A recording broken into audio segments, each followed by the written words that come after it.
یا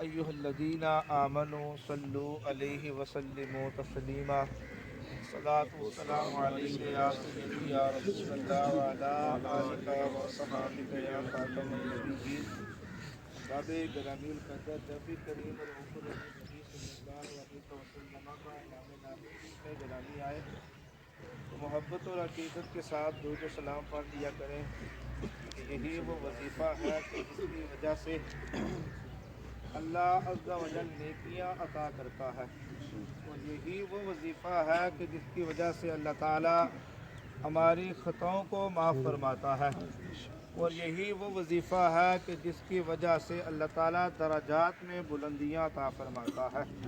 نماز جنازہ کی ہی ترتیب کو اگر سامنے رکھ لیا جائے تو سب سے پہلے ثنا پڑھتے ہیں، اللہ کی حمد کرتے ہیں، اور اللہ کی حمد کرنے کے بعد پھر کیا کرتے ہیں کہ نبی رحمت صلی اللہ علیہ وسلم پر درود و سلام پڑھتے ہیں۔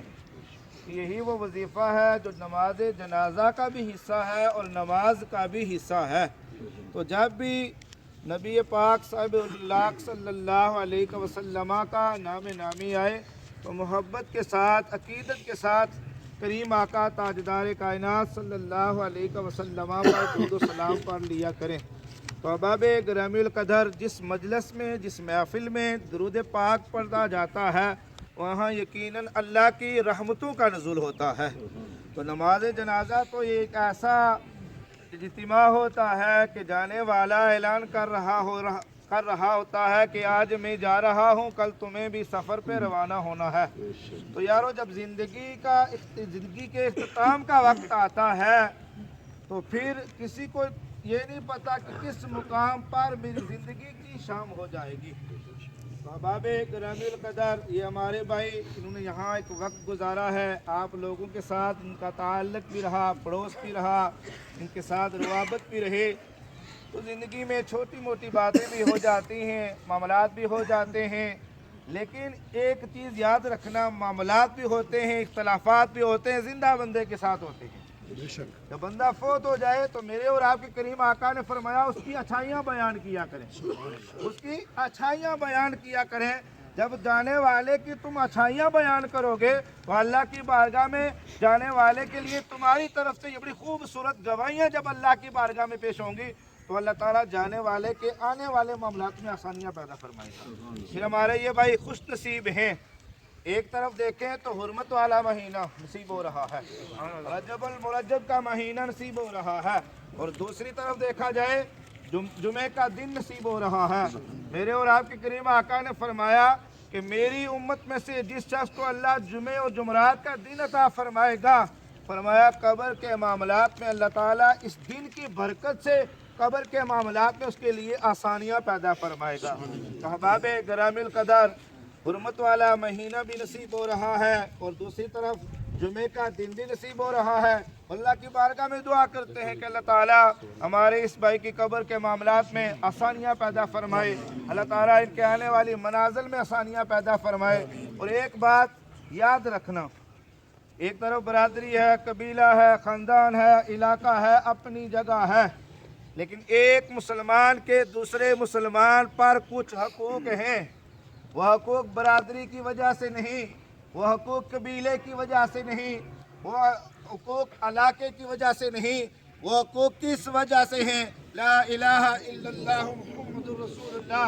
بے شک ہماری برادری کوئی اور ہے، قبیلہ کوئی اور ہے، علاقہ کوئی اور ہے، خاندان کوئی اور ہے، لیکن یہ بات یاد رکھنا، جب لا الہ الا اللہ محمد رسول اللہ پڑھ لیتے ہیں پھر برادری بھی ختم ہو جاتی ہے، قبیلہ بھی ختم ہو جاتا ہے، علاقوں کی دوری بھی ختم ہو جاتی ہے۔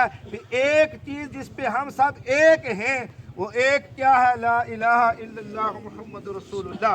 تو میرے اور آپ کے کریم آقا نے فرمایا ایک مسلمان کے دوسرے مسلمان پر حقوق میں سے ایک حق یہ بھی ہے کہ جب تمہارا مسلمان بھائی بیمار ہو اس کی بیمار پرسی کیا کرو، جب تمہارا مسلمان بھائی پریشان ہو تو اس کی داد رسی کیا کرو، جب وہ تم سے قرض طلب کرے تو اسے قرض دیا کرو، اور فرمایا جب تمہارا مسلمان بھائی فوت ہو جائے اس کی نماز جنازہ میں شرکت کیا کرو۔ یہ صرف ہمارے ہاں بسا اوقات ایسا بھی ہوتا ہے کہ ہم برادری، رشتہ داری، قبیلہ یا کوئی اور کسی تعلق کی وجہ سے کہتے ہیں کہ یار اس نے ہمارے جنازے میں شرکت کی تھی، ہم اس کے جنازے میں چلے جاتے ہیں۔ بات یہ نہیں ہے، آپ ثواب کی نیت سے جس مسلمان کی نماز جنازہ میں شرکت کریں گے میرا رب آپ کو قدم قدم پر نیکیاں عطا فرمائے گا۔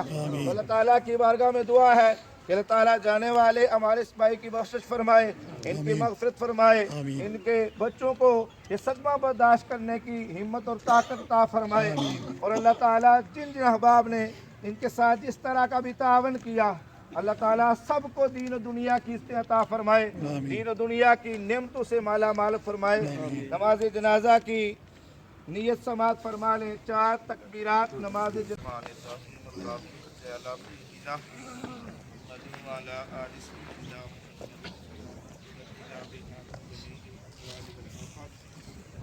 لنا بها جميع الحاجات حاجات الدين والدنيا والآخرة وتطهرنا بها من جميع السيئات وترفعنا بها أعلى الدرجات وتبلغنا بها أقصى الغايات من جميع الخيرات في الحياة وبعد الممات إنك على كل شيء قدير۔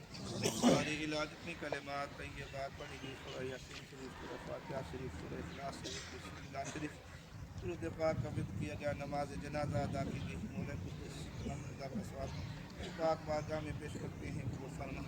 نبی رحمت صلی اللہ علیہ وسلم کے دربار میں پیش کرتے ہیں، قبول فرما۔ اللہ انبیاء، شہداء، صالحین، تمام اولیاء امت کے ارواح کو پیش کرتے ہیں، قبول فرما۔ بالخصوص اس حرمت والے مہینے کے صدقے، اس جمعۃ المبارک کے مقدس دن کے صدقے، اس کلام اللہ شریف کا ثواب جناب محترم مرحوم کے روح کو پیش کرتے ہیں، قبول فرما۔ یا اللہ ان کے تمام صغیرہ کبیرہ گناہ معاف فرما۔ دنیا میں رہتے ہوئے حقوق اللہ اور حقوق العباد میں عمدن یا سہون جتنی بھی غلطیاں کوتاہیاں ان سے سرزد ہوئی، اے اللہ اپنے پیارے نبی کے صدقے ان کے تمام گناہوں کی معافی فرما۔ یا اللہ جو نیک اعمال کیے انہیں درجہ قبولیت عطا فرما، ان کی تمام خطاؤں کو نیکیوں میں تبدیل فرما۔ قاری الہ تو کچھ دیر کے بعد قبر میں جانے والے ہیں، قبر کے معاملات میں آسانیاں پیدا فرما، قبر کے اندر نبی رحمت صلی اللہ علیہ وسلم کی بار بار زیارت عطا فرما، آقا علیہ الصلوۃ والسلام کی پہچان اور معیت عطا فرما۔ ہم سب کی دعاؤں کو یا اللہ مرحوم کے حق میں قبول فرما، مرحوم کے لیے ذریعہ نجات بنا۔ یا اللہ مرحوم کی ساری فیملی کو یہ صدمہ برداشت کرنے کی توفیق عطا فرما۔ یا اللہ صبر عطا فرما، صبر پر اجر عطا فرما۔ صلی اللہ علیہ نبی الامی الکریم وعلی آلہ وصحبہ اجمعین۔